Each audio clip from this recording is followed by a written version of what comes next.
New at 11, trees down, debris in some streets, even a type of funnel cloud caught on camera. One family lost part of their home. I started crying.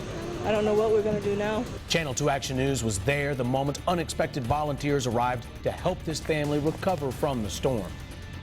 Good evening, I'm Justin Farmer. I'm Jovita Moore, and as the worst of the storm hit, our reporters and photographers fanned out across the metro area this evening. We found trees down on houses. Our severe weather Team 2 coverage begins with Channel 2's Craig Lucey. He's live in Hall County. And Craig, one family told you this is the second time now they've lost their home.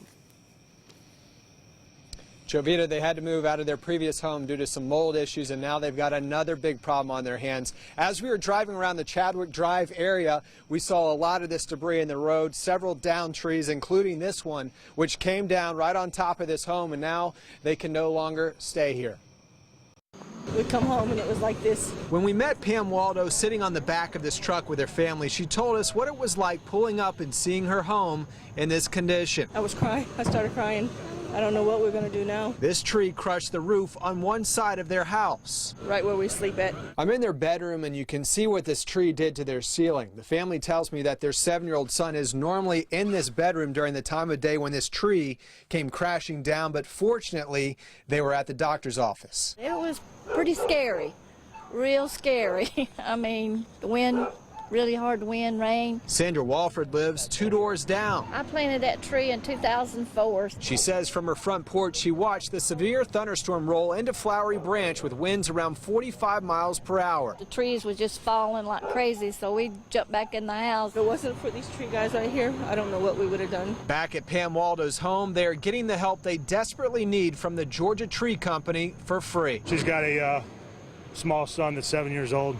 I have 4 small children, so I can certainly relate to horrific events. You know, obviously, not all of us are lucky enough to have insurance, so I figured it was the right thing to do. That was so nice. That tree crew happened to be in this area already, heard about this tree that was down and helped them out. Pam Waldo told us that she would be staying with family members tonight, but she does not know what she's going to do tomorrow night. We're live in Hall County, Craig Lucey, Channel 2 Action News, Night Beat. All right, Craig, let's hope they get more help soon. Thank you. When the storms blew through, a bolt of lightning shattered the base of this tree here, sent the trunk crashing into a home. We showed it to you shortly after it happened on Channel 2 Action News at 5. And tonight, Channel 2's Rachel Stockman continues our live severe weather Team 2 coverage in Stone Mountain. Rachel, as luck would have it, the woman's husband's a contractor. Yes, just a short time ago, he pulled up in his truck of tools. Take a look at the size of this tree here. You can see it's just covering this house. And to get an idea of that strength of the lightning strike, take a look at this. You can see the tree just split in half. The gigantic tree that fell on Nimblewood Way is putting pressure on the Casnaves home in Stone Mountain.